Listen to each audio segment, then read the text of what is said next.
நம்ம படிக்கிற ஜோதிடமானது நமக்கு நல்ல பெயரையும் புகழையும் பெற்றுத்தரணும். அதுக்காக இந்த பிரார்த்தனை ஆத்மார்த்தமா மனசுருகி செய்யலாம். நம்மை பெற்ற பெற்றோரை வணங்கிக் கொள்வோம். அவர்கள் ஆசைகள் நமக்கு மானசீகமாகவும் மனப்பூர்வமாகவும் கிடைக்கட்டும்.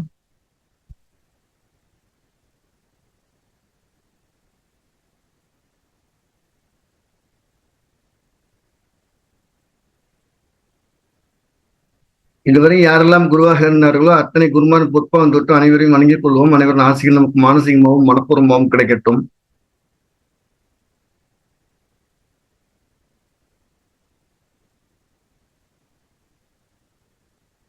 எல்லா தெய்வங்களையும் வணங்கிக் கொள்வோம். எல்லா தெய்வங்களும் நம்மளை ஆசீர்வதிக்கட்டும்.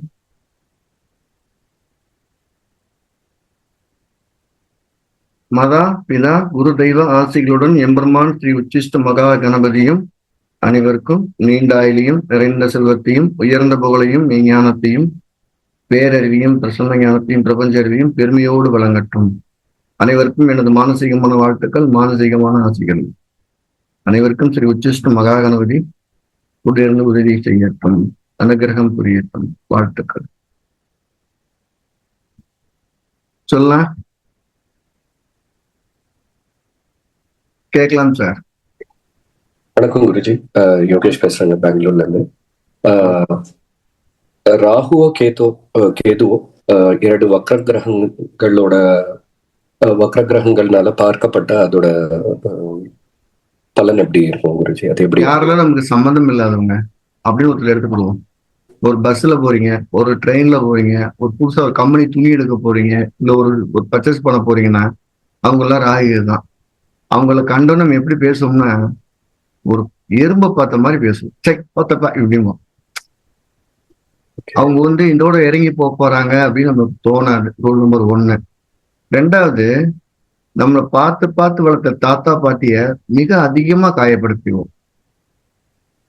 1, அவங்களை ரொம்ப அலட்சியப்படுத்துறது, இல்ல அவங்களுக்கு பிடிக்காத மாதிரி நடந்துக்கிறது. இந்த 2ம் நடந்துடும். என்னுடைய ரொம்ப நெருங்கின நட்பு வட்டாரத்துல இருக்கிற ஒரு மாணவர் கடைக்கு போனா மட்டும் சர்வரை பார்த்து ஏய் இதை எடு அப்படின்னு ரொம்ப பந்தா பண்ணுவார். அவர் வேலை செய்யறது ஒரு டிரைவர். ஆனா அவர் இன்னொரு இடத்துக்கு போய் அவனுக்கு பண்ற டார்ச்சருக்கு பயங்கரமா இருக்கும். இன்னொரு நண்பர் துணி கடைக்கு போனா அங்க வேலை செய்யறவன அடிமையாட்டம் பேசுவார். அது எடுத்து போன கைகளுக்கு. ஆனா இவர் வாங்குற சம்பளம் வாரம் 1000 ரூபாய். ஸோ அவங்க எடுக்க போற ஒரு 500 துணிக்கு அவனை அப்படியே டார்ச்சர் பண்ணுவார். வக்ரகரன் ராகுதை பார்க்கும்போது தெரியாத நபர்கள்ட்டையும் தாத்தாவாடியரையும் அதிகமா காயப்படுத்திடுவோம்.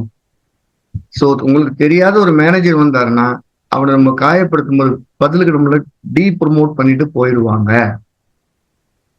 கவனமா இருக்கணும்னு அர்த்தம். என்ன ஒரு பலன் அப்படின்னா இந்த இடத்துல நம்ம கவனமா இருக்கணுங்கிற எச்சரிக்கையை நம்ம கழுத்துல கொண்டு விட்டுலாம். இன்னொரு क्वेश्चन ஐயா, இந்த ஹை டிகிரி அடுத்தால பாப்போம். ஓகே, மலை விடுவோம். வணக்கம் குருஜி, நான் விமலா பேசுறேன். சொல்லுங்கம்மா. குருஜி, நீங்க இப்போ சொல்லியிருந்தீங்க 6லயும் கிரகம் இருந்து 8லயும் கிரகம் இருந்தாதான் பாதிக்கப்படும், அந்த வலிகளை மிகவும் பாதிக்கப்படும். தப்பு, பாதிப்போட அளவு அதிகமா இருக்கும். ஓகே குருஜி, பாதிப்போட அளவு 6ல கிரகம் இருந்தா 100 மடங்கு, 8ல கிரகம் இருந்தா 100%, 6, 8ல இருந்தா 400%. இப்ப என்னோட கேள்வி, அறுக்கிறதுக்கும் கத்திரிட்டு விட்டுருக்கும் பிசுறுலாம் வெட்டிடும். புரியுதா? புரியுது குருஜி. ஆக்சுவலா நான் என்ன கேட்க வந்தேன்னா, இப்போ 6ல கிரகம் இல்ல 8ல கிரகம் இருக்கு. பட் 6ஆம் அதிபதி போய் 8ல அமர்ந்திருக்காங்க.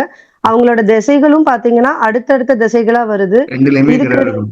6லயும் இருக்கணும், 8ல இருக்கணும். 2 சீட்லயும் ஆள் இருந்தா தான் இந்த யோகம் வேலை செய்யும், கத்திரி யோகம் வேலை செய்யும். அப்போ ஓகேங்க. அப்ப 6ஆம் அதிபதி போய் 8ஆம் அதிபதி 6லயோ 6ஆம் வீட்டுல தனித்தனியா இருந்தாங்கன்னா எந்த தப்பும் வராது.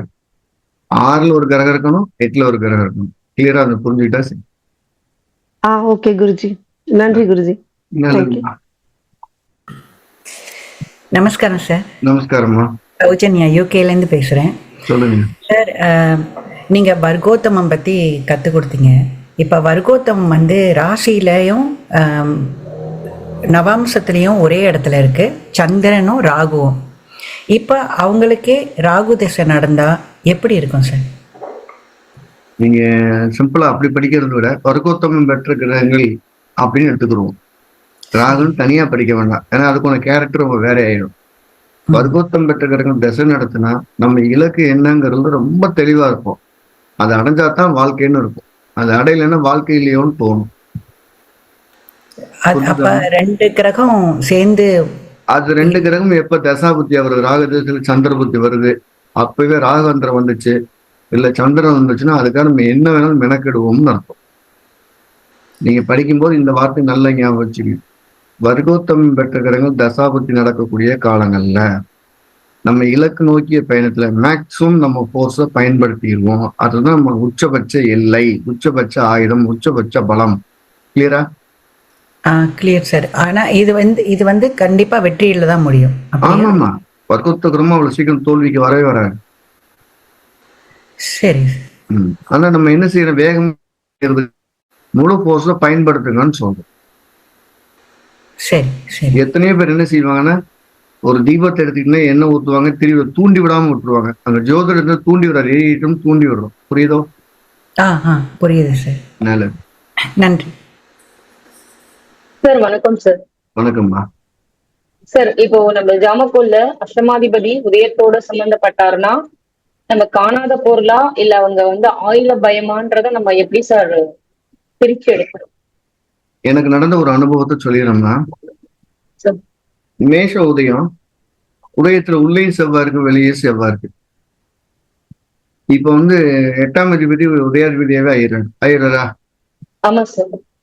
உதயத்துல ரெண்டுமே, அதாவது ஒரு செவ்வாய் 20 டீல் இருக்கு, இன்னொரு செவ்வாய் 21 டீல் இருக்கு, உதயம் 20க்கு 50 கலையில இருக்கு. ரெண்டு பேர்த்துக்குமே உள்ள இருக்க செவ்வாயும் வெளியே இருக்க செவ்வாயும் உதயத்துக்கு ரொம்ப க்ளோஸா இருக்கு. கிளியரா? ஆமா சார். இப்ப அந்த இடத்துல செவ்வாய்ங்கிறது விபத்தா, கண்டமா, ஒரு பொருளா அப்படின்னு ஒரு கேள்வி வரும். கரெக்டா? ஆமா சார். இப்ப அவங்க கேட்கும்போது என்ன சொல்றாங்கன்னா, ஃபர்ஸ்ட் கேட்கும்போது என்னோட லைசன்ஸை காணான்னு சொல்றாங்க. நான் இப்ப என்ன கேட்கிறேன், லைசன்ஸ்னா என்ன வண்டி, காரோட லைசன்ஸா? ஆமா, காரோட லைசன்ஸ். யார்கிட்டயாவது கொடுத்தீங்களான்னு கேட்கிறேன். நல்லா கவனிங்க, கொடுத்தீங்களான்னு கேட்கிறேன். யார்கிட்டயுமே கொடுக்கல. நல்லா யோசிச்சு பாருங்க, செவ்வாயோட காரத்துவம் யார் யாரு? டிரைவரு, கணவர், சகோதரர், இவங்க எல்லாம் கொடுத்தீங்களா? அவங்க எல்லாம் கொடுக்கலன்ட்டாங்க. அவங்க அப்பாயின்மெண்ட்ல அவங்களுக்கு வந்து என்னன்னா, இது கட்டாயம், இது எனக்கு தெரிஞ்சாகணும், எனக்கு நாளன்னைக்கு நான் ஃபிளைட்ல போக வேண்டிய கட்டாயத்துல இருக்கிறேன் அப்படின்னு அவங்களோட கேள்வி. எனக்கு அந்த விஷயம் பாஸ்போர்ட் வந்து கண்டிப்பா வேணும்னு. நேரம் நெருங்கிட்டே இருக்கு, தேடிக்கிட்டே இருக்காங்க. நான் இப்ப கணவர் இல்லைன்னா அந்த இடத்துல எப்படி இருக்குன்னா, ஒரு ப்ரௌன் கலர் அல்லது ரெட் கலர் பேக்ல கண்டிப்பா இருக்கு, வீடை விட்டு பொருள் போகலைன்னு சொல்லிட்டேன். ஏன் அப்படின்னா, செவ்வாவுடைய 4ஆம் பார்வை கடகத்துக்கு பாக்குது, செவ்வாவுடைய 7ஆம் பார்வை துலாத்துக்கு பாக்குது, செவ்வாவோட 8ஆம் பார்வை விஷயத்துக்கு பாக்குது. சோ கடகம்ங்கிற 4வது வீடு தான் தொலைஞ்சு போன பொருள் இருக்க இடம். சோ முதல்ல உங்க கணவர்கிட்ட கேட்டு பாருங்க, இல்லவே இல்லைன்ட்டாங்க. கேரண்டியா இருக்கும், ஒரு ட்ரை பண்ணுங்க, இல்லைன்னா வாகனத்துல வர்றதுக்கு வாய்ப்பு இருக்கு. பேக்கு தானே முறையில் உருவா இருந்துச்சு. இப்போ brown colour bag red colour பேக்ல கண்டிப்பா இருக்கும், போய் பாருங்கன்னு சொல்லிட்டோம். அவங்க எனக்கு அப்படி ஒரு பேக்கே இல்லைன்னு சொல்றாங்க மறுபடியும். இப்ப மறுபடியும் 3வது பாயிண்டா அவங்க ஒரு விசாரிச்சு பாருங்களேன். கடைசியில் வீட்டுக்கார்ட்ட போனா, அவர் என்னுடைய ப்ரௌன் கலர் பேக்ல இருக்கு பாரு, அதான் பாருன்னு சொல்லி அதை எடுத்து கொடுக்குறாரு. எப்ப? கிளம்புறதுக்கு 2 ஹவர்ஸுக்கு முன்னுக்கு. அவங்க சொன்னாங்க, ஏன் என் கணவன்கிட்ட தான் இருக்குன்னு ஏன் ஸ்ட்ராங்கா சொல்ல முடியல? நம்ம தான் கேட்டோமே. அப்ப எப்பவுமே அந்த ஆருடத்தோட வேலை என்ன அப்படின்னா, நான் சொல்லும்போது ஆருடம் 7ல இருக்கு. கண்டிப்பா கணவர்கிட்ட கேளுங்க, திரும்ப திரும்ப சொல்றேன். நீங்க எப்பவுமே உதயத்தில் நிற்கக்கூடிய சனி ஆயுளா வேலையா அப்படி வச்சுக்கிறோம். ஆருடம் 8ல இருந்தா அது ஆயுள் பயம், 6ல இருந்தா வேலை, 5ல இருந்தா குலதெய்வம். அப்படிங்கிற அந்த ஆருடம் உதயத்தில் நிற்கக்கூடிய கிரகத்தின் காரத்துவங்கள் பலவற்று இருந்தாலும் கூட ஒன்றை பிரித்து தருகிறது. ஆமா, சரி. அது எப்ப திரும்ப கிடைச்சுன்னா, இன்னைக்கு சாயங்காலம் அதே மாதிரி மேஷத்துக்குள்ளேயும் செவ்வாய் வெளியும் செவ்வாய் 26 டிகிரில கரெக்டா உதயம் அங்க போகும்போது கிடைச்சிருச்சுன்னு சொல்றாங்க. புரிஞ்சது என்ன? புரியுது. இந்த மாதிரி நிறைய சொல்லலாம். இன்னொருத்தர் வந்து ஒரு வீட்டுல வந்து 1 பவுன் 2 பவுன்ல 108 பவுனாக காணாம். இப்ப இந்த ஆருடம் வந்து என்ன காக்குன்னு 7ஆம் இடத்தை காட்டுது. உதயத்துல குரு இருக்காரு, உதயத்துல குரு இருக்கு, அவர் அஷ்டமாதிபதி. நம்ம அவங்களோட பழத்து படி சொல்லும்போது கண்டிப்பா அதை போறதுக்கு வாய்ப்பே இல்லைன்ட்டாங்க. எங்க வீட்டுக்காரர் தொடவே மாட்டாருன்னு. கடைசியில வீட்டுக்காரர் ஒளிச்சு வச்சிருந்திருக்காரு. ஒளிச்சு வச்சு 2 மாசம் கழிச்சு கொடுத்துருக்காரு. ஆரோடத்தோடைய முக்கியமான விளக்கம் கேள்வியின் கண்டென்ட் தான் உதயத்தில் நிற்கக்கூடிய கிரகத்தின் பல கேள்விகளுக்கு எது என்று தனியாக சுட்டி காட்டுவது ஆரோடத்துடைய வேலை. Right? Okay sir. Done. Thank you sir. அடுத்து தேங்க்யூ. வணக்கம் சார். வணக்கம்மா, சார் கலாவதி பொங்கலூர்ல இருந்து பேசுறேங்க சார். பேசுங்கம்மா. இந்த ஜிம் சொந்தமா ஜிம் வைக்கிறதுக்கான கிரக அமைப்பு வந்து 5ல் செவ்வாயும் 6ல குருவும் இருக்கணும். இடையில ஆமா. ராகுவோட தொடர்பு, ஆமா. இடையில ராகுவோட எப்பவுமே தொடர்பு சொன்னீங்க. எப்பவுமே எப்பவுமே ஒரு டிஃப்ரெண்டான விளையாட்டு திறனுக்கு போனா 5ஆம் பாவம் ஆரம்பம் ரொம்ப முக்கியம். அதுல குருவோ செவ்வாயோ இருக்கும்போது அதை நம்ம சைன் பண்ண முடியும். சரிங்க. நல்ல வெற்றி அடையும் போது ராகு இருக்கும்போது இன்னும் கூடுதலான வெற்றி கிடைக்கும். இதுக்கு Okay. மேல் நான் வெறித்தனமா அதை பண்ணணும்னா சந்திரன் ராகு, சந்திரனுக்கு கேந்திரத்துல ராகு இருந்தா இன்னும் கொஞ்சம் வெறித்தனமா அதை பண்ணுவோம். ஓகே. இப்போ எனக்கு அதுல அந்த ரூல்ல ஒரு பாயிண்ட் மட்டும் மிஸ் ஆகுது. என்னன்னா 5ல் செவ்வாய் சந்திரன் ஹஸ்தம்ல இருக்கு, 6ல வந்து குரு பாக்குறாங்க. சரி, எல்லா ரூலும் பொறுத்துன்னு அவசியம் இல்லை. ஒண்ணு இருந்தாலே போதும். ஓ எல்லா ரூலும் சரி. இருந்துன்னா நீங்க வந்து ஜிம்முக்கான தலைவராயிருவீங்க. இந்த ஏரியா ஜிம்முக்கான தலைவராயிருவீங்க. ஓ சரி சரி. மொத்தம் வந்து ஒரு 30 பேர் ஜிம் வச்சிருக்கவங்க ஜாதகம் இருக்குன்னா அதுல யாரோ ஒருத்தர் தலைவரா இருக்காரு. இப்போ உதாரணம் முரளி சார் தலைவரா, சென்னைக்கு தலைவரா இருக்காரு. அவர் ஜாதகம் இந்த 5 ரூலுமே மேட்ச் ஆகும். ஓ சரிங்க சரி. நீங்க ஜிம் மட்டும் வச்சிருக்கீங்கன்னா அதுல ஒண்ணு மேட்ச் ஆன உங்க சக்சஸ் இவ்வளவுதான் சரிங்க சரிங்க. அப்படின்னு அர்த்தம்.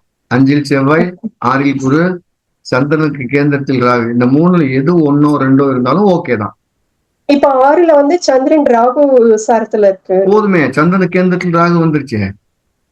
ஓ அது ஆமா. பெரிய சக்சஸ். ஓகேங்க சார், நல்லது. நன்றி. வணக்கம் குருஜி. வணக்கம் சார். குருஜி, என்னோட 2 நண்பர்கள் வந்து வாகனம் வாங்கியிருக்காங்க. சரி. ஆனா அவங்க ஜாதகத்துல வந்துட்டு 4ஆம் அதிபதி தசையோ புத்தியோ அந்தரமோ கனெக்டே ஆகல. ம். ஆனா அவங்க எப்படி குருஜி வாங்கினாங்க? ஏன் நாளையே சம்மந்தப்படணும்? 2ஓ 11ஓ சம்மந்தப்பட்ட வாங்குவாங்களே. அவங்க தசாபத்தியில 2ல் நிக்கிற கிரகமோ 2ஆம் அதிபதியோ 11 நிக்கிற கிரகமோ 11ஆம் தேதி சம்மந்தப்படுதான்னு பாருங்க. என்ன தசாபதி 2 படுது குருஜி. போதுமே. ஏன் தெரியுமா? 4க்கு 11ங்க. எனக்கு வாகனம் வாங்கணுங்கிற நெசசரி இருந்தா 4ஆம் இடம். எனக்கு வாகனங்கிற ஒரு ஆடம்பரம் வந்து 2ஆம் இடம். இப்ப ஒருத்தர் கேக்குறாருன்னா நம்ம அதை எதை வச்சு குருஜி முடிவு பண்றது? நம்ம 2, 4, 11 3 சேர்த்துன்னு சொல்ல போறோம். 4ங்கிறது வெறும் வண்டி, கட்டாயம் வண்டி இருந்தா தான் எனக்கு வேலை நடக்குங்கிறது 4ஆம் பாவம். ஓகே குருஜி. வண்டி இருந்தா பரவாயில்ல அப்படின்னா 2ஆம் பாவம். வண்டி இருந்து நம்ம சொகுசா இருக்கலாம்னு 11ஆம் பாவம். ஓகேங்க. 4 சம்பந்தப்படணும் அவசியம் இல்ல. 2, 4, 11. ஓகே. இதுல 2, 11 சம்பந்தப்பட்டாலே வாண்டி வாங்கிடுவீங்க. உங்க வசதி வாய்ப்பை பெருக்கிக் கொள்வீர்கள். ஓகேங்க குருஜி. ரைட்? குருஜி, இன்னொரு கேள்வி கேட்கலாங்களா குருஜி? போதும், செகண்ட் ரவுண்டுக்கு வருவோம். ஓகேங்க குருஜி. உங்க கேள்வி பலன் தீர்ந்துச்சுல, பதில் தெரிஞ்சிச்சுல. ரைட். அடுத்து கௌதம் சார். வணக்கம் சார். சார், இப்ப வந்து ஜாமக்கோல் பிரசனத்தை வந்து அவரோட ஜென்ம ஜாதகத்தோட ஒப்பிட்டு பலன் பார்ப்பது எப்படி, அப்படி பார்க்க முடியுமா சார்? அது கரெக்டா? தாராளமா தாராளமா தாராளமா, ரொம்ப தாராளமா சார். அப்படிலாம் பார்த்து பிரமிச்சு போய் ஒரு நாள் பூரா உட்கார்ந்து கண்ணு இப்படி பார்த்துக்கிட்டே இருந்திருக்கிறேன். எப்படி இப்படி காமிச்சிச்சு, எப்படி இப்படி காமிச்சிச்சுன்னு. அதே மாதிரி பிறந்த நேரம் சரி செய்யறது அப்படின்னு ஒண்ணு கேள்வி வரும்போது அவங்க என்ன வேணாலும் டைம் கொடுக்கட்டும். நம்ம பாக்குற ஜாமக்கோல் நேரமும் அவங்க பிறந்த நேரமும் ஒரு புள்ளியில வந்து ஒரே டிகிரியில உட்காந்துட்டு அப்படியே பளிச்சுன்னு காட்டும். நம்ம ஒரு வகுப்பு வைப்போம் அப்படி. ஆனா பிறந்த நேரத்தை ஒப்பிட பார்க்கணும், பார்க்க முடியும். அந்த பிறந்த நேரத்துக்கான ஜாமக்கோல் பிரச்சனை கட்டத்தை போட்டு அந்த அவுட்டர் பிளானட் என்ன சொல்லுதுன்னு எழுதி வச்சுக்கங்க. அது இல்லாம ஒரு வாழ்க்கையை கடக்க மாட்டேன். லைஃப் டைம் ஃபுல்லாவே இம்பாக்ட் கொடுத்துட்டே ஆமா ஆமா ஆமா ஆமா.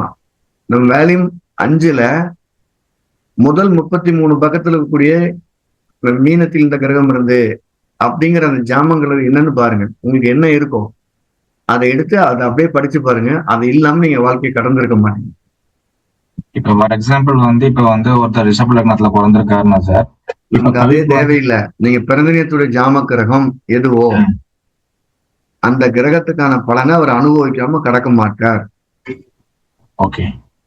இல்ல இப்ப ரெகுலரா நம்ம போல்ட்ரி பர்சனல் பாக்குறோம் சார், அப்ப அந்த மாதிரி ஈவெண்ட்களுக்கு அது ஆமாங்கிற டெய்லி பாத்துக்கலாமே. நான் என்ன செய்யறேன், டெய்லி எனக்கு பாக்குறேன்ல என்னோட பிறந்த நேரத்துக்கு இன்றைய பொழுது எப்படி, இன்றைய பொழுது எப்படின்னு டெய்லி பார்த்து அன்னைக்கு என்னங்கிறத அப்டேட் பண்றேன். ஓகே ஒரு நாள் பாருங்க, இன்றைய பொழுது என்ன எப்படி இருக்கும்னு பாக்குறேன். உதயம் போய் ராகத்தோட போது அதுக்கடுத்து மாந்தி இருக்கு. என்னடா அது இன்னைக்கு 10 அப்பாயின்மெண்ட் இருக்கு, நம்ம ஆளுக்கு உதயம் போய் ராகையும் மாயன் தொட போது என்ன நடக்க போகுதுன்னு நினைச்சு வச்ச செகண்ட்ல எங்க மாமா இருந்துட்டாரு தகவல் வந்துருச்சு. என்னோட பிறந்த கால ஜாதத்தை போய் எடுத்து பாக்குறேன், கோச்சார லக்கணம் பிறந்த காலம் மாந்தி போய் தொட்டுட்டு இருக்கு. புரியுதா என்ன? ஓகே ஓகே எப்பவுமே அந்த மிங்கில் இல்லாம போகவே போகாது. ஒரு 100 ஜாதத்தை ஒப்பிட்டீங்கன்னா தான் எங்க நடக்குது சரி தப்புங்கிறது தெரியும். ஓகே நல்லது, வாழ்த்துக்கள். ஐயா குரு வணக்கம் ஐயா. வணக்கம்மா. நீங்க ஆஃப் பண்ணிட்டீங்க, மைக் ஆஃப் பண்ணிட்டீங்க, ஆன் பண்ணிக்கீங்க, சொல்லுங்க. மிக்க நன்றிங்க ஐயா இந்த நிகழ்ச்சிக்கு. நல்லது. ஐயா நம்ம நல்ல நாள் பாக்குறதுக்காக பிரசன்னம் போடும்போது அந்த நாளை எப்படி கணிக்கணுங்க ஐயா? இப்ப உதயம் நின்ற வீட்டோட அதிபதியோட நாளா இல்ல அது நட்சத்திரம் வரும் இல்லைங்களா? இப்ப தனுசு உதயம், அப்ப நம்ம வியாழன் எடுத்துக்கலாங்களா இல்ல உதயம் முதல் கேள்வியை புரிஞ்சுட்டேன். உதயம் எங்க இருக்கோ அந்த வீட்டில் நிக்கிற கிரகத்துக்கு முதல் மதிப்பெண். சரிங்க ஐயா. ரெண்டாவது வீட்டு அதிபதிக்கு. சரிங்க ஐயா. இந்த ரெண்டுக்கு தான் முக்கியத்துவம் கொடுக்க போறோம். இது சரியான செக் பண்ணணும்னா 12ஆம் வீட்டுல இருக்க நட்சத்திர அதிபதி செக் பண்ணிக்கலாம், கிராஸ் வெரிஃபிகேஷன் பண்ணலாம். உதயம் ஒரு வீட்டுல நிக்குதுன்னா, உதாரணத்துக்கு மிதுன உதயம் வச்சுக்கணும். உதாரணத்துக்கு உதயத்துக்குள்ள புதன் இருந்தாருன்னா புதன் தான் முகூர்த்தத்தை ஜட்ஜ்மெண்ட் பண்ண போறாரு. வெளியில சனி இருந்தாலும் சனியும் ஜட்ஜ்மெண்ட் பண்ண போறாரு. இந்த 2 கிரகம் இல்லாம அந்த முகூர்த்தம் நடந்து முடியாது. அங்க இருக்க நட்சத்திரத்துக்கு எல்லாம் வேலை பேக்ரவுண்ட் வேலை தான். அது யார் சம்பவத்தை நடத்துறா, எப்படி நடத்துறாங்கன்னு. அந்த முகூர்த்தத்தை உதயத்தில் நின்ற கிரகமும் உதயாதிபதியும் மட்டும்தான் பேச போறாங்க. ஓகேங்க. அப்ப புதன்னா நம்ம புதன்கிழமை அந்த நிகழ்ச்சியை, அதாவது ஒரு வீடு மாத்துறதோ அல்லது ஒரு புதன்கிழமை செலக்ட் பண்ணணும். நான் சொன்னதை என்னுடைய உதாரணத்துல சொல்லிடுறேன். மிதுன உதயம், உதயத்துக்குள்ள புதன் இருக்கு, வெளியில சனி இருக்கு. அவங்க பண்ணது புதன்கிழமை பூச நட்சத்திரத்துல. நான் மொத்தம் 9 முகூர்த்தம் குறிச்சு கொடுத்துட்டு கடைசியில் சொன்னேன், இந்த புதன்கிழமை சனி நட்சத்திரம் வர அன்னைக்கு தான் ஃபைனல் ஆக போகுது, இந்த வீட்டுக்கு தயாரா இருங்கன்னு சொன்னேன். சார் அன்னைக்கு மாப்பிள்ளை ஃபாரின்ல இருந்து வரல அப்படின்னாரு. திடீர்னு வாரம் வந்துருச்சுன்னு லீவ் விட்டாங்க, வந்துட்டாரு, நடந்துருச்சு. இதுவே புதன் புனர்பூசத்துல இருக்காரு அப்படின்னா புனர்பூசம் புதன்கிழமை அப்படியே செலக்ட் பண்ணலாம், தாராளம் பண்ணலாம். முதல்ல கிரகத்துக்கு தான் முக்கியத்துவம் கொடுக்க போறோம். கிரகம் இல்லைன்னாங்க ஐயா, கிரகம் இல்லைன்னா தான் நம்ம அந்த வீட்டு அதிபதிக்கு போக போறோம். கிரகம் என்ன கிரகத்துக்கு, இல்லைன்னு வீட்டு அதிபதிக்கு. அதுல இப்ப நமக்கு பாம்போ ராகு கேதுவோ வெளியே நின்னுட்டாங்க, ஏன் சுவாதி திருவாதிரல வரக்கூடாதா? கிழமை நம்ம அந்த அதிபதியை மட்டும் எடுத்துட்டு நட்சத்திரங்களை. ஆமா, நன்றிங்க. இன்னும் டீப்பா போனோம்னா உதயத்துல சூரியன் இருக்கா, காலை பொழுது முகூர்த்தம். சுக்கிரன் இருக்கா, அதிகாலை பொழுது முகூர்த்தம். குரு இருக்காரா, பிரம்ம முகூர்த்தம். சனி இருக்கா, சாயங்காலம் முகூர்த்தம்னு பொழுதையும் எடுத்துக்கலாம். அதுலயே காலபலம் வேணுமா, என்ன கிரகம் பாக்குதுன்னு பாருங்க, அந்த காலபலத்தை நோக்கி போங்க. நம்ம எந்த அளவுக்கு டீப் நாலேஜோ அந்த அளவுக்கு அந்த உதயத்தை மட்டுமே வச்சு பயன்படுத்திட்டு இருக்கலாம். நீங்க ஃபைனல் பண்ணி முடிச்ச பிறகு கவிப்பு எங்க இருக்குன்னு பாருங்க, அதுதான் ஜட்ஜ்மெண்ட் பண்ணும். அந்த நாளின் சந்தோஷம் துக்கம் எவ்வளவு, அந்த முகூர்த்தோட ரிசல்ட் என்னன்னு சொல்லும். உதாரணமா புதன்கிழமை பூச நட்சத்திரம் சொல்லிட்டான். கவிப்புல புதனோ சனியும் இருந்ததுன்னா அது நம்ம எதிர்பார்த்ததை விட கொஞ்சம் கஷ்டமான சம்பவம் நடந்து முடியும். ஆனா அதுதான் உறுதியே நடக்க போகுது, அதுல எதுவும் மாற்றம் இல்லை. நம்ம வேண்டாம்னாலும் அதை கூட்டிட்டு போவாங்க. அப்ப கவிப்புல நிக்கக்கூடிய கிரகம் இல்லாம பாத்துக்கிட்டா நல்லது. அப்போ நேரம் நம்ம இதுல வர நல்ல நேரமே நம்ம எடுத்துக்கலாம் இல்லைங்களா? இன்றைய பஞ்சாங்கத்துல வர நேரம் எல்லாமே முகூர்த்த முறையில் பஞ்சாங்க பயன்படுத்துறோம். கூடுதலா அது சரியான செக் பண்றதுக்கு நம்ம பிரசன்ட் போய் பார்க்கணும். நல்லது, நன்றிங்க சார். வணக்கம் சார். வணக்கம் சார். சார் எனக்கு ஜீவ கஷேத்திரத்துல சார் இப்ப நம்ம ஆணோட இதை பாத்தீங்கன்னா குரு சூரியன் சுக்கிரன் கூட்டி வரும்போது வரத 360 கழிச்சிட்டு மீதி வரத எந்த இதுல வருதோ அது நம்ம பார்த்து படிச்சிருக்கோம் சார், குழந்தை பேர் வகுப்புல சார். அது சார் அது நீங்க சொல்றது புத்திர பாக்கியத்துக்கான ஆணுடைய கருவனுக்கு பலம், பெண்ணுடைய கருவுடைய பலம் தான் நீங்க சொல்றீங்க ஜீவ கஷேத்திரம். ஆமா சார், சொல்லுங்க சார். இப்போ அது நம்ம கழிச்சிட்டு வர தொகை 360க்கு மேல இருந்ததுன்னா எப்படி சார்? நம்ம 360 கழிச்சிருங்க. சார் அதான் சார் கழிச்சதுக்கு அப்புறமும் அதை வந்து பார்த்து தாண்டி வருது சார். நின்றுட்டு அதுக்கு மட்டும் இருக்கிற 360 கழிங்க. ஓ சரிங்க சார். ஒரு 1100 வருதுன்னு வைங்க. சரிங்க சார். 750 கழிங்க. 700 ஒவ்வொரு இடையும் 320 360 300 கழிச்சுக்கிட்டே வர போறீங்க. எது 360 கீழே வர வரைக்கும் கழிச்சிட்டு வாங்க. சரிங்க சார். ஏன்னா இது நம்ம அந்த அன்னைக்கு பார்க்கல சார். சரி அப்புறம் அதனால நானும் கேட்க மறந்துட்டேன். நல்லா ஞாபகம் வச்சுக்க, 360 மடங்குகளா கழிக்கிறோம். சரி ஓகே ஓகே சார். 380னா 60 கழிச்சா 20. அதுவே 800 வைங்க, 720 கழிச்சா மிச்சம் 80. 80 கரெக்ட். சரிங்க சார். அவ்வளவுதான் சார் இப்ப இன்னைக்கு போயிட்டு இருக்கிற கோச்சாரத்துல சார் குரு வந்து பூசத்துல போயிட்டு இருக்கும்போது அதை நம்ம சனியா எடுத்துக்கிறதா இல்ல வந்து எப்படிங்க சார் நம்ம எடுத்துக்கிறது? சனியை தான் எடுத்துக்கிறப்பா. சனியுடைய குணத்தை குரு வெளிப்படுத்துகிறார். குரு தான் அடையாளம், ஐடி கார்டு. ஐடி கார்டு அவர் என்ன விதமான வேலை செய்ய போறாரு, வாட்ச்மேனா போலீஸா அப்படிங்கிறது சனியோட கேரக்டர், சர்வன். சரிங்க சார். ஏன்னா இப்போ போயிட்டு இருக்கிற கோச்சாரத்தை நம்ம வந்து 3 வருஷத்துக்கு முன்னாடி இந்த நட்சத்திர சித்தாந்த சங்கரன் கோயில்ல படிச்சிருக்கோம் சார். எக்ஸாக்டா அந்த பாகை முகப்படி கூட இப்போ அப்படிதான் போய்கிட்டு இருக்கு. அப்ப நீங்க சொன்னீங்க சார், இப்போ இந்த டைம்ல போற குழந்தை நிறைய குழந்தைகள் வந்து அந்த சன்னியாசி யோகத்துல இருக்குதுங்கிற மாதிரி வருது சார். அது இப்போ அப்படிதான் போயிட்டு இருக்குங்களா சார்? இல்ல ஆமா, அப்படிதான் போயிட்டு இருக்கு. அதுக்காக பிறந்த குழந்தைக்கே போய் சன்னியாசின்னு சொல்லக்கூடாது. நம்ம இல்ல சார், டவுட் கிளியர் பண்றதுக்காக தான் சார் கேட்டேன். டவுட் கிளியர் பண்ணலாம், எல்லாமே நம்ம தெரிஞ்சுக்கலாம். ஒழிய ஏவல இருந்து சொல்வது சால சிறந்தது. சரிங்க சார். சரி இப்போ வக்கர சனி கூட இப்போ கூடவே ராகு இருந்ததுன்னா இப்ப 4 ஆளுக்கு வழிவிடவும். சரி okay okay sir. Thank you sir. ஐயா வணக்கம் ஐயா, புகழின் நினைவில் இருந்து பேசுறேங்க ஐயா. சொல்லுங்க சார். ஐயா, நீச்ச பங்கம் வந்து பரிவர்த்தனையில் வந்து எப்படிங்க வேலை செய்யும்? உதாரணத்துக்கு வந்து பாத்தீங்கன்னா விருச்சிக ராசி, மகர லக்னம். மகர லக்னத்துக்கு 2ஆம் அதிபதி வந்து 2ல வந்து பாத்தீங்கன்னா செவ்வாய் குரு இருக்காரு. 11ல வந்து பாத்தீங்கன்னா சூரியன் சந்திரன் சனி இருக்காருங்க ஐயா. இங்க வந்து சனியும் செவ்வாயும் பரிவர்த்தனை. கேள்வி என்ன? நீச்ச பங்கம் பரிவர்த்தனையில் எப்படி வேலை செய்யுங்க? நீச்ச பங்கம்னு நீங்க எதை எடுத்துக்கிறீங்க? செவ்வாயும் சனியும் எடுத்துக்கிறீங்க ஐயா பரிவர்த்தனை. அதை மட்டும் சொல்லுங்க, அப்புறம் மகரலக்கணம் போறீங்க. செவ்வாய் எங்க இருக்காரு, சனி எங்க இருக்காரு? ஐயா செவ்வாய் வந்து 11ல இருக்காருங்க ஐயா, சனி வந்து 2ல இருக்காருங்க ஐயா. 11 எங்க இருக்காரு? கும்பத்துலங்க ஐயா. கும்பத்துல. செவ்வாய் கும்பத்துல இருக்காரு. ஆமாங்க ஐயா. சனி வந்து விருச்சிகத்துல இருக்குங்க ஐயா. என்ன லக்னம்? மகர லக்னம்ங்க ஐயா. 2-11 பரிவர்த்தனை, சரியா? ஆமாங்க ஐயா. அது என்ன மாதிரியான பலனை கொடுக்குங்க ஐயா? வந்து முதல்ல அது நீச்ச பங்கமானு கேட்டோம்னா, நீச்ச பங்கத்துக்கான ரூல் என்ன அப்படின்னா, நீசன் என்ற வீட்டதிபதி ஆட்சி உச்சம் பெறணும். ஓகேங்க ஐயா. நீசம் பெற்ற கிரகத்தை சந்திரன் பார்க்கணும். ஓகேங்க ஐயா. சந்திரன் சேரணும். அப்படி சேர்ந்திருக்கா? சந்திரன் சேர்ந்துதான் இருக்கு. வந்து சனி கூட பரிவர்த்தனை கூட சனி சந்திரன் சேர்ந்துதான் இருக்கு. வந்து நீங்க முதல்ல சொல்லும்போது செவ்வாய் சனி சொல்லி சந்திரன் எங்க இருந்துச்சு? ஐயா இது சந்திரன் வந்து விருச்சிகத்துல நிக்குதுங்க ஐயா. வந்து அப்ப சந்திரன் கூட சனி நீச பங்கம் ஆயிடுச்சு. அந்த நீசபங்கத்துக்கு வெயிட் இல்லை, ஏன்னா சந்திரன் ஏற்கனவே பலகீனமான சந்திரனா இருக்காரு. சரிங்க ஐயா. அந்த நீசபங்கத்துக்கு முழு மதிப்பெண் கிடையாது. சரிங்க ஐயா. நீசபங்கம் ஆயிடுச்சானா ஆமா. பரிவர்த்தனை வர்ற செவ்வாய் சந்திரனுக்கு நீசபங்கத்தை கொடுக்குறாரு. சரிங்க ஐயா. இதுதான் நீசபங்கத்துக்கு. நீசபங்கத்தோட முக்கியமான கண்டென்ட் என்ன? தகுதி குறைந்த இடத்துல தகுதி உயர்வான இடத்துக்கு நகர்தல். அதான் பதில். சரிங்க ஐயா. ஜாதகர் எவ்வளவு தகுதி குறைவா இருக்காரோ அதுல இருந்து தகுதி உயர்வான இடத்துக்கு நகர்தல் அர்த்தம். சரிங்க. நீங்க நீச்ச பங்கம்னு எப்படி சொன்னீங்கன்னா, செவ்வாய் பரிவர்த்தனை வந்தா தான் நீச்ச பங்கம். ஆமாங்கய்யா. இல்லைன்னா நீச்ச பங்கம் இல்ல. இல்ல இல்ல ஆமாய்யா. அவர் தகுதி உயர்ந்தாத்தான் அம்மாவுக்கு தரம் கூடும்னு அர்த்தம். சரிங்கய்யா. அவர் தகுதி கூடல நீங்க எடுத்தவனே செவ்வாய் சந்திரன் சேர்ந்திருந்து கடத்திருந்தா சொல்லியிருக்கலாம்.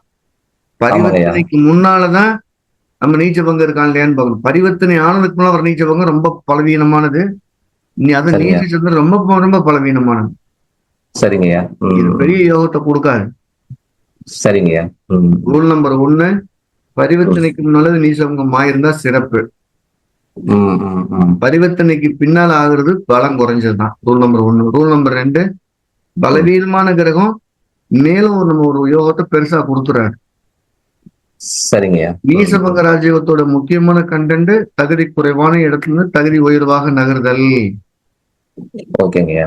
நீங்க எப்படி ஞாபகம் வச்சுக்கலாம், செவ்வாய் கடகத்திலையும் சந்திரன் விருச்சிகத்திலையும் இருக்கான்னு வச்சுக்கணும். இது நீச பரிவர்த்தனையா இல்லையா? ஆமாங்கய்யா. இந்த மாதிரி பரிவர்த்தனை இருந்ததுன்னா கட்டாயம் யோகம் தான் செய்யும். கட்டாயம் யோகத்தை தான் செய்யும்.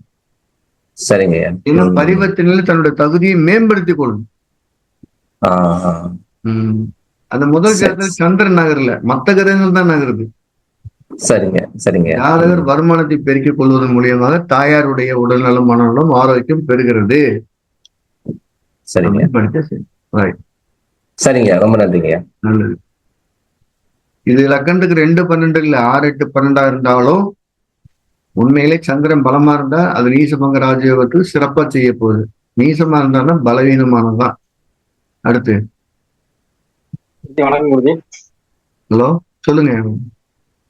வணக்கம் குருஜி. வணக்கம், சொல்லுங்க உதயகுமார். சதஸ் படத்துல ஒரு டவுட் குருஜி. குழந்தை பேர் புத்தகத்துல சதஸ் படத்துல எல்லாம் கழிச்சு வந்து ஆண் ராசி ஆணவசம் வந்தா, சதஸ் படத்துல ஆண் ராசி ஆணவசம் வந்தா குருவுக்கு திரிகோணத்துல விழுந்தா அது குழந்தை ஒண்ணு சொல்லியிருக்கீங்க. அதே பெண் ராசி பெண் அம்சம் வந்தா குழந்தை இல்லைன்னு சொல்லப்பட்டிருக்கு. அந்த குழந்தை ஆண் குழந்தை இல்லை, ஆண் குழந்தை இல்லை. குருவுடைய ஒரு ஆணுக்கு ஆண் ராசி ஆண் அம்சத்துல வரணும், வந்தா அவருடைய கரு அணுக்கள் நல்லா இருக்கு. 2வது குரு பார்வை என்னன்னா அந்த கரு நல்லா இருக்கிற மூலியம் ஆண் வாரிசு நிறைய உண்டு. அதே ஆணுக்கு பெண் ராசி பெண்ணும் சொந்த குழந்தையுடைய அணுக்கள் வீரியம் ரொம்ப குறைவா இருக்கு. அவர் மெடிசின் இல்லாம குழந்தை பிறக்காது. ஓகே குருஜி, அது வந்து பிஜேஎஸ் படத்துல சொல்லியிருக்கீங்க. இது சதுஸ் படத்துல வந்து 4 அதாவது லக்னப்பாகை, மாந்திப்பாகை, யமனப்பாகை, சந்திரப்பாகை கூட்டி வந்தா சதுஸ் படம். அந்த சதுஸ் படத்தை வந்து அது ஆண் ராசி ஆணவத்துல வந்து குருவுக்கு திரிகோணத்துல சனி கேது புதன் இல்லாம இருந்தா குருவுக்கு திரிகோணம்ங்கிறது குருவின் பார்வையில் அப்படின்னு எடுத்தீங்கன்னா கரெக்டா இருக்கும். சொல்லுங்க. அதுல வந்து அலிகிரகம் இருக்க கூடாதுன்னு சொல்லிருக்கீங்க. அலிகிரகம் இருக்கக்கூடாது. அலிகிரகம் இருந்ததுன்னா புத்திர பாக்கியமே இல்லைன்னு சொல்லணும். அலிகிரகம் இல்லாத குரு பார்வை மட்டும் இருந்துச்சு, குருக்கு திரிகோணத்துல இருந்துச்சுன்னா ஆண் குழந்தை கிடையாதுன்னு சொல்லணும். அப்ப இங்க இது ஆணுக்கும் எடுத்துக்கலாம் பெண்ணுக்கு எடுத்துக்கலாமா? ஆணுக்கு தான் மெயினா சொல்லணும். ஆணுக்கு தான் சொல்லணும். ஏன்னா அதுல வந்து ஆண் பெண் குறிப்பிடல நீங்க அந்த புத்தகத்துல. ஆமா, ஆணுக்கு தான் மெயினா சொல்லணும். ஏன் சார் ஆணுக்கு மட்டும் சொல்றேன், ஏன் பொண்ணுக்கு சொல்லல அப்படின்னா பாலினத்தை நிர்மாணம் பண்றது ஆண், சரி, புத்திர பாக்கியத்தை நிர்மாணம் பண்றது பெண். குழந்தை உண்டு இல்லைன்னு ஜட்ஜ்மெண்ட் பண்றது குழந்தை மனைவி தான். அந்த குழந்தை ஆணா பெண்ணு ஜட்ஜ்மெண்ட் பண்றது பையன். புரியுதானே? அப்ப ஆண் குழந்தை இல்லை ஆண் குழந்தை உண்டுங்கிறது பையனை வச்சு சொல்லணும். இதே பெண் குழந்தை ஜாத்துல அப்படி இருந்துச்சுன்னா புத்திர பாக்கியம் உண்டு இல்லைன்னு மட்டும் சொல்லலாம், ஆண் பெண் சொல்லக்கூடாது. அதுல வந்து இரட்டைப்படை ராசியா வந்தா அது இல்லைன்னு சொல்லிருக்கீங்க, அதை எடுத்துக்கலாமா அப்படி? ஆமா, இரட்டைப்படை ராசி தான் கண்டிப்பா கிடையாது. அப்படின்னா என்ன அர்த்தம்னா இரட்டைப்படை ராசி வந்தா நிறைய அபார்ஷன் பண்ணியிருக்காங்கன்னு அர்த்தம். அது ஆண் குழந்தை இல்ல பெண் குழந்தை இல்லைன்னு எடுத்துக்கலாமா? ஆமா ஆமா. இதுல என்னன்னா அது ஆணுக்கும் பார்க்கலாமா பெண்ணுக்கும் பார்க்கலாமா இல்ல ஆணுக்கு மட்டும் தான் பார்க்கலாமா? 2 பேருக்கும் பார்க்கலாம். அதுல இதுல 2 பேருக்கும் பார்க்கலாம். இது வந்து ஆண் ராசி ஆணவசம் மட்டும் ஆணுக்கு பாலினத்தை நிர்மாணம் பண்றதுக்கு ஆணுக்கு மட்டும்தான் பார்க்கணும். குழந்தை உண்டா இல்லையாங்கிறதுக்கு ஆணுக்கும் பார்க்கலாம் பெண்ணுக்கும் பார்க்கலாம். பெண்ணுக்கும் பார்க்கலாம். ஆனா பெண்ணுக்கும் ஆண் ராசி ஆணவசம் வரணுமா? அது பெண்ணுக்கு ஆண் ராசி ஆணவசம், பெண்ணுக்கு பெண் ராசி பெண் அம்சம் வரணும். அப்ப இது வந்து நம்ம சேஸ்திர பீஜ கூட மாத்த மாதிரி இதுக்கும் அப்படியே பார்க்கணும். கரெக்டான வார்த்தை. சேத்திரப்பட ஸ்வீட்ல அப்படியே தான் எழுதியிருப்போம், அதே தான் இருக்கும். இதுல என்ன 4 ஸ்புடங்களை கணிக்கணும், அதுல 2 ஸ்புடங்களை 3 ஸ்புடங்களை மட்டும் தான் கணிக்கணும். அவ்வளவுதான் வித்தியாசம். ஆமா ஆமா ஆமா. இது வந்து சதுரஸ்புடத்தோட நோக்கம் என்னன்னா, சதுரஸ்புடத்தோட நோக்கம் என்னன்னா தாத்தா கொள்ளு தாத்தாலும் தேடி வந்தா சதுரஸ்புடம். இது அப்பா கிட்ட இருந்தும் நம்ம கிட்ட இருந்தும் மாமனார் கிட்ட இருந்தும் மாமியார் கிட்ட இருந்தும் மட்டும் பார்த்து வர்றது வந்து ஜீவசேத்திரம். புரியுதானே? ஆணி வேறு எப்படி இருக்குன்னு பாக்குறது சதுரஸ்புடத்துக்கு போறோம். நல்லது, தேங்க்யூ. பரவாயில்ல, குழந்தை பேர் புத்தகத்தை நல்லா படிச்சிருக்கிறீங்க, பரவாயில்ல. அடுத்து வணக்கம் குருஜி. வணக்கம் சார். இப்போ ஜூன் கடைசியில 25, 26 தேதியில ஜூலை 25, 27 இருந்து 31 வரைக்கும் சனி ஸ்தம்பனம் ஆகுது. ஆமா, அந்த டைம்ல தொழில் ரீதியான மூவ்மெண்ட் எப்படி இருக்கும், அல்லது அந்த டைம்ல பிறக்கக்கூடிய குழந்தைகளோட கர்மா எப்படி இருக்கும்? கேள்வி வந்து பாத்தீங்கன்னா பெரிய கேள்வி. சின்ன சுருக்கமா பதில் சொல்லிடுறேன். உங்க ஜாதகத்தை அது நேரத்துல பிறக்க போற குழந்தைக்கு சனி லக்கணத்துக்கு என்ன பாவாதிபதியோ அது அந்த குழந்தைக்கு கிடைக்காம போறதுக்கு வாய்ப்பு இருக்கு. உதாரணமா அந்த குழந்தைக்கு பிறக்கிற குழந்தைக்கு 5ஆம் அதிபதியா சனி வராருன்னு வச்சுக்கிறோம். அதுக்கு பூர்வீக சொத்து கிடைக்காம போறதுக்கு வாய்ப்பு இருக்கு. குலதெய்வங்களுக்குள்ள போகாம இருக்கிறதுக்கு வாய்ப்பு இருக்கு. அதுவே அந்த சனி லக்கணத்துக்கு 10ஆம் அதிபதியா வரான்னு வைங்க, அந்த ஸ்தம்பனத்துல அவர் தொழிலுக்கு போய் அவரால் விருத்தி பண்ண முடியாது அப்படின்னு அர்த்தம். இது ஏற்கனவே பிறந்தவங்களுக்கு இது எப்படி பாதிக்க போகுதுன்னா, அப்ப போய் புதிய ஒரு முயற்சி பண்றாருன்னா ஓடிட்டுக்கு தொழில் போய் நிக்க போகுதுன்னு அர்த்தம். கோட்டை முதல்ல போய் நிக்க போகுதுன்னு அர்த்தம். நீங்க சொன்ன பதில் இன்னைக்கு நான் ஒரு ஆளுக்கு எடுத்துட்டேன். வேடசுந்தூர்ல ஒரு மில்லு, அதை விரிவாக்கம் பண்றதுக்கு கேட்கறேன். கரெக்டா சனி ஸ்தம்பனம் அன்னைக்கு அவர் பாலக்கால் போடுறேன்னு உட்கார்ந்துருக்காரு. இது உங்க தொழில் நிறுத்த போதுன்னதுக்கு இல்ல சார் நான் 35 வருஷமா பண்றேன்றாரு. எப்பவுமே வினாசகாலது ஆமா நாசபுத்தி அப்பதான் வேலை செய்யும். கேட்கவே இல்லை. அப்புறம் அவங்க அப்பா இல்ல எதுக்கு நம்ம தள்ளி போட்டு பார்க்கலாம்னா, கிட்டத்தட்ட ஒரு ஒரு 35 லட்சம் ரூபா ஆர்டர் கேன்சல் ஆயிடுச்சு. இதை பிக்ஸ் பண்ண டேட்லயே உடனே அவர் கூப்பிட்டு நின்றுச்சுன்னாரு. மறுபடியும் தேதியை மாத்துங்க பாத்துக்கிறோம். அந்த ஸ்தம்பன காலத்துல நம்ம சீரா இருந்துக்கிறது சிறப்பு. ரெகுலரா செஞ்ச பழக்கப்பட்ட வேலைகளை செஞ்சா போதும். பிறக்க போற குழந்தையுடைய விதியில்தான் நம்ம மாத்த முடியாது. அதுல எதுவும் மாற்று கருத்தே கிடையாது. ஏன்னா அது ஏற்கனவே விதைக்கிற அன்னைக்கு தீர்மானிக்கப்பட்டதா நடக்க போகுது. நம்ம அதை நினைச்சலாம். அந்த குழந்தைக்கு வேலை வாய்ப்பு கிடைக்காதுங்கிற பட்சத்துல வருமானத்தை பெருக்கிறதுக்கு அப்பா அம்மாவுக்கு அட்வைஸ் பண்ணலாம். நீங்க படிக்கும் போதே 4 டிகிரி படிங்க, 1 டிகிரிக்கு வேலை கிடைச்சா கூட போதும்னு சொல்லலாம். அந்த மாதிரி அட்வைஸ் பண்ணலாம். ரைட். அப்புறம் இனிமே பிறக்கிற குழந்தை 30 வருஷம் கழிச்சு வரும்போது இந்த கண்டிஷன்ல இருக்குமான்னு சொல்ல முடியாது. கலாச்சார மாற்றம் ரொம்ப பெருசாயிட்டு இருக்கு. உங்களுக்கு நான் எங்க வீட்டுல நடந்த ஈவெண்ட்டே ஒன்று சொல்ல விரும்புறேன். ஒரு 25 வருஷத்துக்கு முன்னால ஒரு நைட்டியை போடுங்கன்னு வீட்டுல சொன்னா இதெல்லாம் யாரு போடுவா ஆயின்னு கத்துனாங்க. 20 வருஷம் கழிச்சு நைட்டி இல்லாம இருக்கல. இப்ப எப்ப கேட்டாலும் அதுல இருக்கு, பழகிடுச்சு. இப்ப நாளாகனால பசங்க பாருங்க பேண்ட 2ஆ 3ஆ வெட்டி போட்டுட்டு இருக்கு. ஒரு புது பேண்ட்டை வாங்கி முழங்கால் டைம் பின்னாலே வெட்டிட்டு நேரா வெட்டிட்டு இருக்கிறேன்னா போடணும்லாங்கிறான். 2500 ரூபா பேண்ட்ரா இருக்கட்டும், அதை ஒரு சீப் மாதிரி வச்சு பல்ல வச்சு கிழிச்சு அதை போடுறான். முதல்ல கிழிஞ்சதை தச்சு போட்ட நானு, இவன் நல்லதை கிழிச்சு போடுறான். இந்த கலாச்சார மாற்றங்கள்ல ஸ்தம்பன காலத்துல பிறக்கிற குழந்தைதான் வேலை செய்யும். எப்ப சார் கலாச்சாரம் மாறுது இந்த உலகத்துலன்னா, எப்பெல்லாம் பெரிய வருட கிரகங்கள் குருவும் சனியும் ஸ்தம்பனம் ஆகுதோ அப்பெல்லாம் கலாச்சார சீரழிவோ கலாச்சார மாற்றமும் உள்ள குழந்தைகள் பிறக்க ஆரம்பிக்கிறது அப்படின்னு அர்த்தம். அப்ப இப்ப வரப்போற ஜூலை 27 ஸ்தம்பனம் வந்தன ஒரு உலகத்திலே ஒரு ஷேக் பண்ணும், புதுசு புதுசா பண்ணுவாங்க. அதே மாதிரி நல்ல மோட்டிவேஷன் இருக்கக்கூடிய ஆளுங்கள்லாம் புது சிந்தனைகள் மூலியமா அடுத்த உலகத்துக்கு நல்ல கருத்தை சொல்லுவாங்க. ரெண்டுமே நடக்கும். அது ரெண்டுமே அவங்களுக்கு பயன்படாது. ரைட். அடுத்து வணக்கம் சார். நீங்க பேசுறது எனக்கு கேட்கணும்.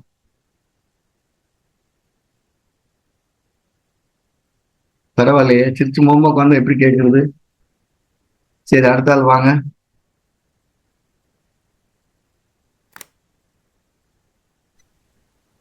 சரி, அடுத்த ஆள் வாங்க. ஐயா வணக்கங்க ஐயா. வணக்கம்மா.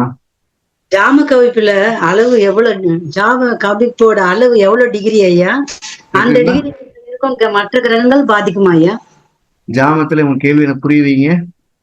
ஜாமக்கோள்ல கவிப்போட டிகிரி எவ்வளவு ஐயா? சரி, இப்படி வச்சுக்கிடுவோம். ஒரு ராசியில எத்தனை டிகிரி இருக்கு? 30 டிகிரி ஐயா. ஆரோட எத்தனை டிகிரி போச்சோ அது மிச்சம் பேலன்ஸ் கவிப்போட டிகிரிமா? 25 டிகிரி ஐயா. ஆரோட 25 மிச்சம் 5 டிகிரி கவிப்பு. கவிப்புங்களா? அதுல இருக்கிற கிரகங்கள் கவிப்பு. ஆமா. ஒரு டிகிரியில ஆரோட ஃபார்வர்டு போய்கிட்டே இருக்கும், கவிப்பு ரிவர்ஸ்ல போயிட்டே இருக்கும். இது 22 வந்துச்சுன்னா இது 8 இருக்கும். இது 23 அது 7 இருக்கும். இப்படி குறைஞ்சிட்டே வரும் ஆப்போசிட்ல. சரி. அப்ப ஆரோட டிகிரி கூட கூட கவிப்பு டிகிரி குறைஞ்சிட்டே வரும். ஆரோட குறை குறை கவிப்பு டிகிரி அதிகமாகிட்டே வரும். அதான் வித்தியாசம். சரி, நன்றி. வணக்கம் குருஜி. வணக்கம்மா. வனிதா கோயம்புத்தூர்ல இருந்துங்க. சொல்லுங்கம்மா. கோச்சாரத்துல சனி சூரியன்ல இருந்து எத்தனை டிகிரியில ஸ்தம்பனம் அடையறாங்க? அது எப்ப நிவர்த்தி ஆகும்? சூரியன்ல இருந்துன்னு பாக்காதீங்க. சனி வக்கரமாருக்கு முன்பின் ஒரு நாள், ஒரு நாள் தானுங்களா? வக்கர நிவர்த்திக்கு முன்பின் ஒரு நாள். ஓ, இதுல பரம ஸ்தம்பனங்கிறது வக்கரமாருக்கு முன்பின் 5 மணி நேரம். அதான் பரம ஸ்தம்பனம். ஓகேங்க. நல்ல ஞாபகம் வச்சுக்க. சனி இன்னைக்கு வக்கரம் ஆகுறாருன்னா இன்னைக்கு இருக்கிற ஸ்தம்பனம் தான். அந்த வக்கரம் ஆகுற அன்னைக்கு இருக்கிறது பயங்கரமான ஸ்தம்பனம். முன்பின் ஒரு நாளுங்கிறது கொஞ்சம் பலம் கம்மியானது. அந்த இதை ஸ்தம்பனம். புரிஞ்சுதா? அதே நீங்க மாதிரி கைய கவனிங்க. இப்படி போற கிரகம் வக்கரத்துக்கு இப்படி திரும்புற அந்த இடம் தான் ஸ்தம்பனம். புதன் புரிஞ்சுதா? சுக்கிரன் எல்லாமே இதே மாதிரி எடுத்துக்கலாங்களா? எல்லா கிரகமும் அப்படியே. நன்றிங்க குருஜி. நல்லதுமா. குருஜி வணக்கம் குருஜி. வணக்கம்மா. நான் திண்டுக்கல்ல இருந்து ரேவதி பேசுறேன் குருஜி. சொல்லுங்கம்மா. குருஜி இப்ப செவ்வாயும் சனியும் வந்து ஒன்னா இருந்தாதான், ஒன்னா இருந்து அல்லது பார்த்துக்கிட்டாலுமே அவங்க விரும்புறது ரொம்ப அன்பா இருக்கிற இவங்க எல்லாம் இழந்துருவாங்களாம் குருஜி? ஆமா, செவ்வாய் சனி சேர்க்கைக்கு அன்புன்னா என்னன்னு தெரியாது. அன்பை தெரியறதுக்கு நீங்க உணர்த்தினாலும் கூட அது காயமாத்தான் வெளிப்படும். உதாரணமா செவ்வாய் சனி ஒரு பொண்ணு ஜாதத்துல சேர்ந்துருக்குன்னு வச்சுக்கிறோம்.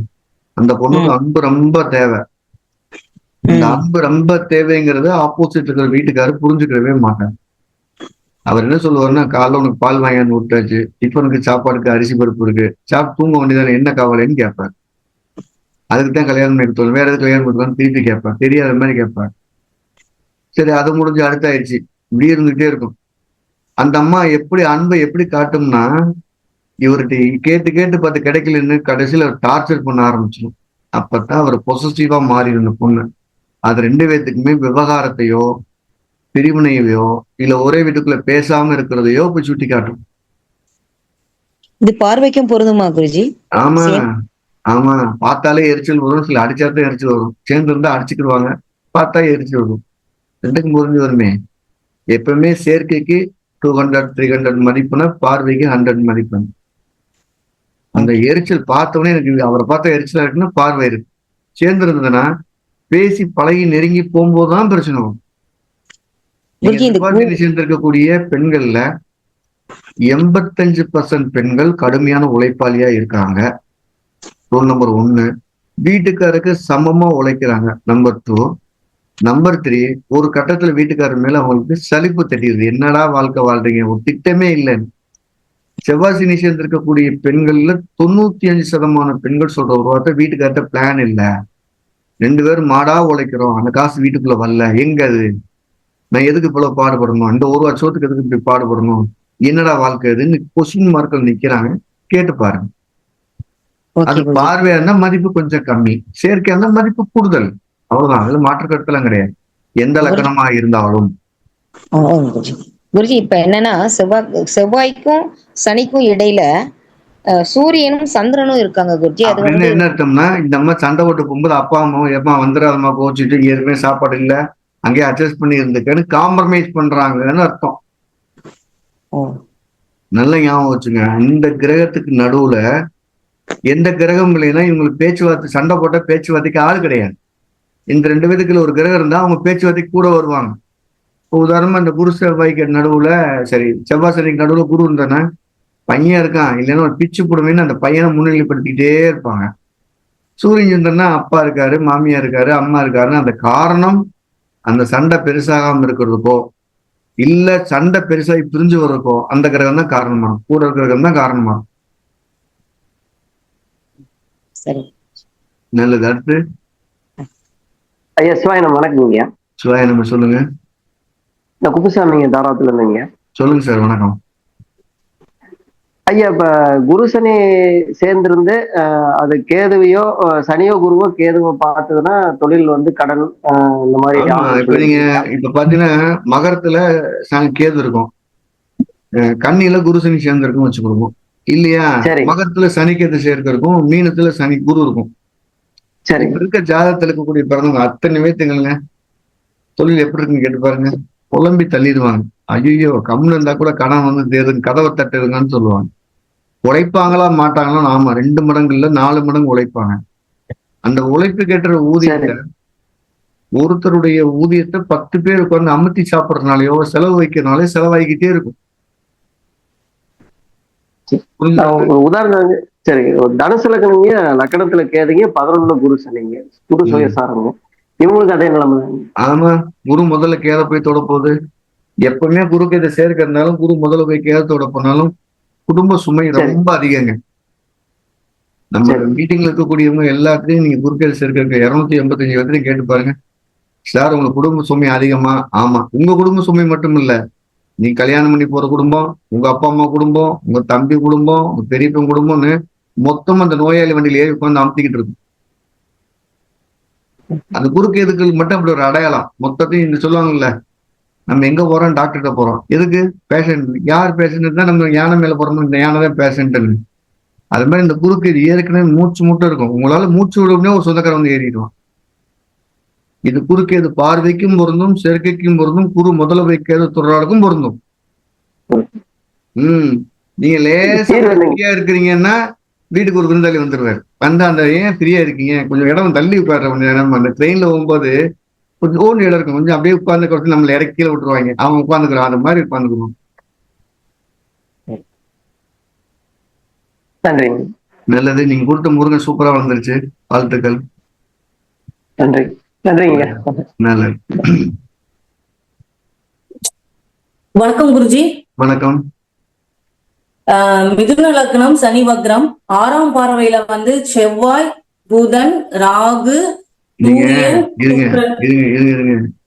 6ஆம் பாவம் சொல்லி லக்னம் என்ன லக்னம்? மிதுன லக்னம், சனி வக்ரம். எங்க?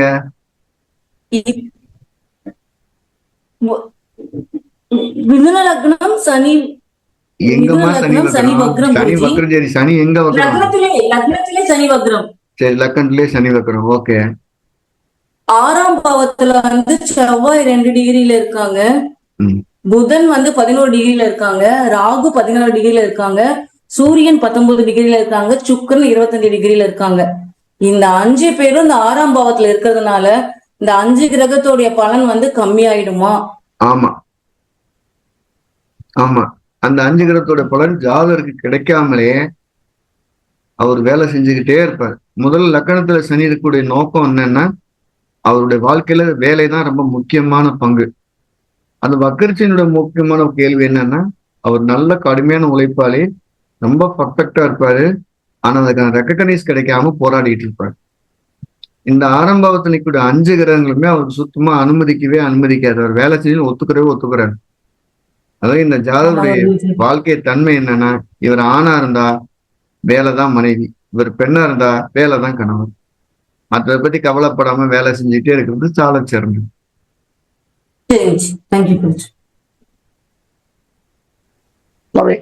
சந்திரசேகர், இப்போ ராகு வந்து கர்மஸ்தானத்துக்குள்ளார வரும்போது, 10ஆம் பாவத்துக்குள்ளார வரும்பொழுது தொழில் ரீதியான மாற்றங்களை பொதுவா எல்லாருக்குமே கொடுப்பாரா, அல்லது அதுல கிரகமே இல்லாத நபர்களுக்கு எப்படி? 2 விஷயம் கிடைக்குங்க. தொழில் ரீதியான மாற்றத்தையும் கொடுப்பாரு. யாராவது வயதானவங்க இருந்தாங்கன்னா அந்த வயதானவனுக்கு வியாதியும் கொடுப்பாரு. ஒருவேளை இறக்குற தருவாயில இருந்தாங்கன்னா ஒரு கர்மம் பண்ற மாதிரியும் கொடுக்கும். இதுல எல்லாத்துக்கும் கொடுப்பாங்களான்னுங்கிற கேள்வி, ராகுதச ராகு பூஜை நடக்கிற அத்தனை பேருக்கு மாற்றத்தை கொடுத்தே தீர்வார். ஆனா ராகு 10ல வரும்போது எல்லாத்துக்குமே சலனத்தை கொடுப்பாங்க. அதுல எந்த மாற்றமும் இல்லை. நம்ம ஏற்கனவே நம்ம ரூல் படிக்கு கிரகம் இருந்தா அதோட சலனம் வேற, கிரகம் இல்லைன்னா அது சலனம் வேற. இப்ப நீங்க சொன்னதுபடிக்கு 10ல எந்த கிரகமே இல்லாத போது நடக்கக்கூடிய சலனம் குறைவாக இருக்கும். கிரகம் இருந்தா 2 மடங்கு சலனம் அதிகமா இருக்கும். கிரகங்கள் நிறைய இருந்துச்சுன்னா சலனம் ரொம்ப ஜாஸ்தியா இருக்கும். எப்படி இருந்தாலும் வேலையில, செய்யக்கூடிய தொழில, கர்மஸ்தானத்துல ராகு வரக்கூடிய காலங்கள்ல சலனம் இல்லாமல் போகாது. அதோடைய பலன் ரொம்ப அதிகமா இருக்குன்னா அதோட தசாபுத்தி காலமா இருந்தா தான் பலன் அதிகமா. வணக்கம் ஐயா. வணக்கங்க. வணக்கம், சொல்லுங்க ஐயா. ஒரு மகர லக்னங்க ஐயா. சரி. 7ல சனி வக்ரம் பெற்று இருக்காருங்க ஐயா, கடகத்துல. சரி. இப்ப யூபிஎஸ் தேர்வுக்கு எழுதுனாங்கய்யா. நம்ம கடகத்துக்குள்ள குரு வரனால சுபத்தன்மாடையது நம்ம நம்பிக்கையா எழுத சொல்லி இது பண்ணிட்டோங்கய்யா. இன்னைக்கு ரிசல்ட்டுங்கய்யா. இன்னைக்கு ரிசல்ட் நீங்க அங்க சனி வக்ரம் சொல்லிட்டீங்க. எப்ப குரு வக்ரம் ஆகுதோ அப்பதான் அதுக்கு முழு பலன் கிடைக்கும். இதெல்லாம் அனுபவத்துக்கு சரியா வரலையே, அதெல்லாம் கழிச்சிருப்பேன், நானே கழிச்சிருப்பேன். அதுக்கு அது புக்ல இல்லை, அதாவது அது செய்யக்கூடாதுன்னு அர்த்தம் இல்லை. எனக்கு அனுபவத்துல பொருந்தி வரல. எனக்கு அனுபவத்துல எது பொருந்தி வருமோ அதை நான் வந்து மேம்படுத்தி குறிப்பு கொடுத்துட்டே போயிருப்பேன். ஒரு வாத்தியாரா இருக்கிறது எவ்வளவு கஷ்டம் அப்படின்னா தினேஷ், இப்ப நான் இப்ப பேசிட்டு இருக்கிறேன், திடீர்னு ஒருத்தர் ஜாமக்குள்ள கேள்வி கேட்கிறார். அது வந்து ஒரு சேனல். திடீர்னு ஒருத்தர் பாகை முறையில் கேள்வி கேட்கிற சேனல் தூக்கி அங்க மாத்துறாரு. இன்னொருத்தர் குழந்தை பேர் புத்தகத்துல நீங்க எல்லாம் ஜீவசரீர சேர்த்துற சதஸ்புரத்துக்கு போகணும்னு கூப்பிடுறாரு. இன்னொருத்தர் தேவபிரசன அஷ்டமத்துக்கு வாங்க கூப்பிடுறீங்க. இன்னொருத்தர் பஞ்சபட்சி கேக்குறீங்களா இல்லையா? அனுபவிக்கலைன்னா எந்த விதிகளும் ஆள் மனசுல இருந்து வரவே வராது.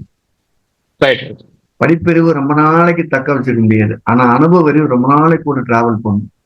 அதான் நான் என்ன செய்வேன்னா, எதை ரொம்ப ரசிக்கிறோமோ அது டீப் நாலேஜ் வராம தொடவே மாட்டேன்.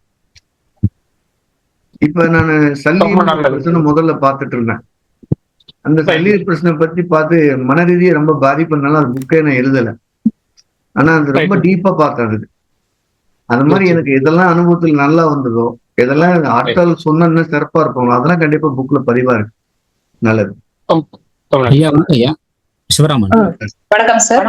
வணக்கம்மா. வணக்கம் குருஜி. வணக்கம் குருஜி. நான் சென்னையில இருந்து சந்தியா பேசுறேன். சொல்லுங்க. நீங்க சொன்ன ஒவ்வொரு கிரக சேர்க்கையும் எல்லா ஜாதகத்திலையும் பண்ணி பாக்குறேன். அருமையா இருக்கு குருஜி. அவ்வளவும் பொருந்தது, அப்படியே பொருந்தது. இப்போ வந்து கன்னி லக்னத்துக்கு 2 தர்மகர்மாதி யோகம் இருக்கு.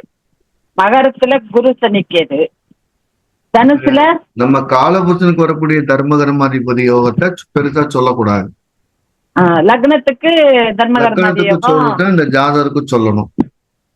அந்த காலபுருஷனுக்கு வரக்கூடிய தர்மகர்மாதிபதி யோகம் அவருடைய தாத்தா காலத்துடைய புண்ணியம் சொல்லி நிப்பாட்டிடணும்.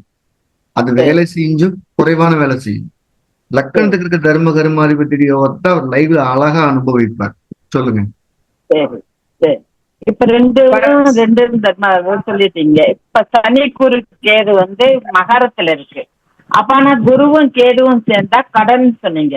ஆனா எனக்கு வந்து கடனே இல்லை, அதை எப்படி எடுத்துக்கிறது?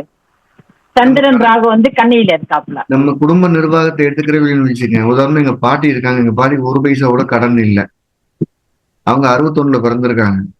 என்ன நீங்களும் 61 62ல பிறந்துக்கிட்ட வாய்ப்பு இருக்கு. ஆமா, 61 லாஸ்ட் டிசம்பர். அதான் பார்த்தாலே தெரியுது.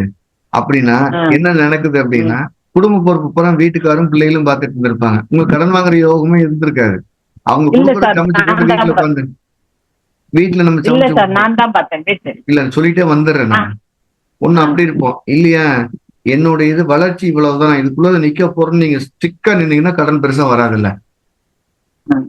என் பிள்ளைக்கு நான் 10 பவுன் நகை தான் போடுவேன், அதுக்கு மேல செய்ய முடியாதுன்னு நின்னீங்கன்னா கடன் வராதுல்ல. ஆசைப்பட்டதுக்கு மேல ஆசைப்பட மாட்டேன். அப்புறம் மறுபடியும் சொல்ற ரூல தெரிஞ்சுங்க. பற்றற்று இருக்கும்போது ராஜதிகள் பதவிசாக கூட இருக்கும்.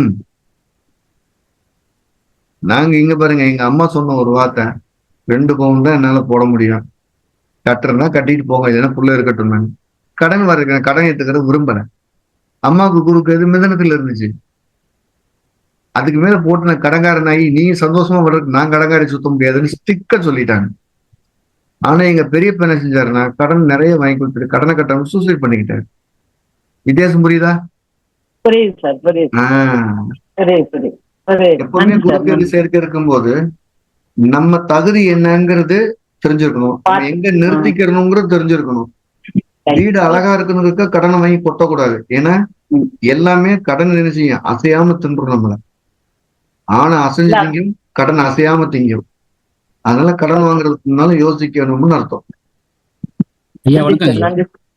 சார் வணக்கம் சார். வணக்கம் சார். வணக்கம் சார். வணக்கம் சார். என் பேர் அனிதா, பெங்களூர்ல இருந்து பேசுறேன் சார். சார் இப்போ கேது தசை நடத்துறப்போ வந்து சர்ஜரி, வழக்கு இந்த மாதிரி விஷயத்துல கவனமா இருக்கணும்னு சொல்றோம். அதே மாதிரி ராகு தசையில எதுல எல்லாம் கவனமா இருக்கணும்? பேராசைப்படக்கூடாது. முதல்ல அகலக்கால் வைக்க கூடாது. அதாவது ஒண்ணு இருக்கும்போது விரிவாக்கம் பண்றேன்னு போயிடக்கூடாது. அப்படி விரிவாக்கம் பண்ணா கூட ஆப்போசிட்ல இருந்து யோசிங்க.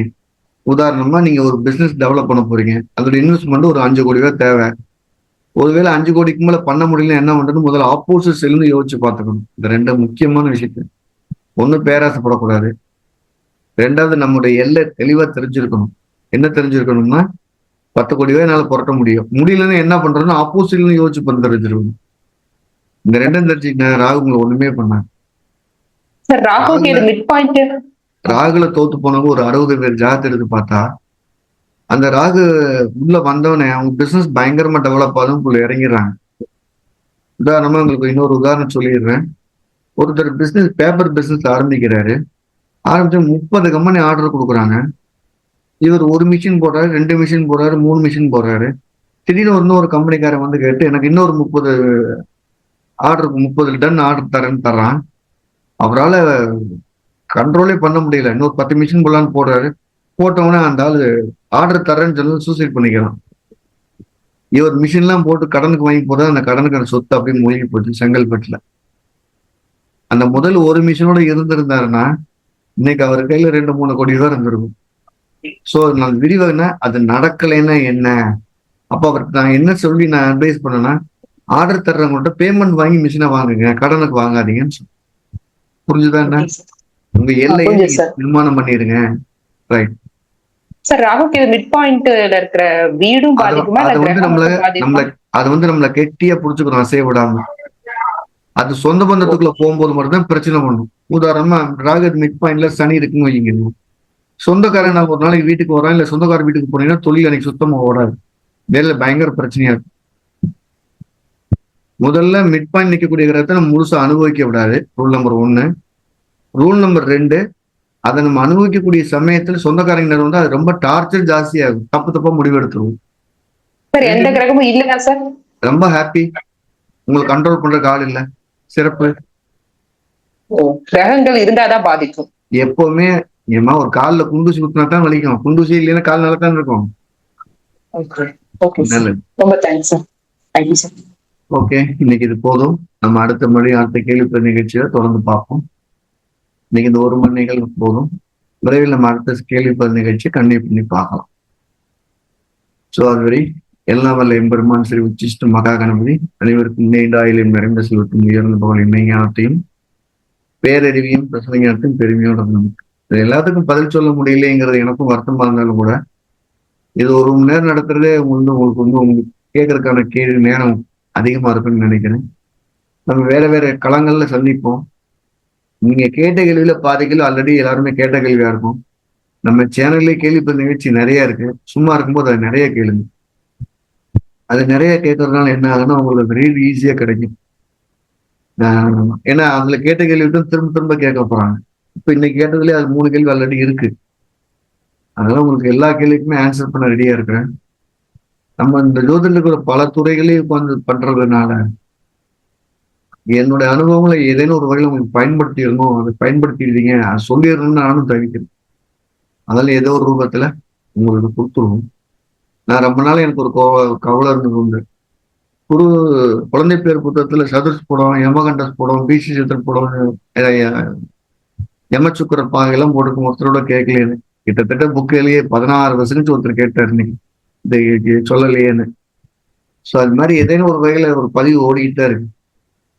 அதனால அடுத்தடுத்து பார்ப்போம். மீண்டும் நம்ம இடத்துல சந்திப்போம். எல்லா ரூபத்திலையும் நான் இது வேற லெவலுக்கு கேள்வி நிகழ்ச்சி நம்ம வேற மாதிரி கொண்டு வரலாம் அப்படின்னு ஐடியாஸ் இருக்கு. நான் ஏற்கனவே சொன்ன மாதிரி அட்மின் டைம் பேசிட்டு கேள்வி பதிலுக்கு நம்ம தனியாக ஒரு சேனல் ஆரம்பிச்சோம். கேள்வி கேட்டால் பதில் எடுத்து போடுற மாதிரி விரைவில். நல்லது. மீண்டும் சந்திப்போம். அனைவருக்கும் என்னுடைய மானசீகமான வாழ்த்துக்களும் மனப்பூர்வமான ஆசைகளும் நிரம்ப கிடைக்கட்டும். உச்சிஷ்ட மகாகணபதி உங்களோட வாழ்க்கையில் இருந்து கூட இருந்து பயணிக்கட்டும். வாழ்த்துக்கள். தங்கா. जी थैंक यू जी. ஓகே.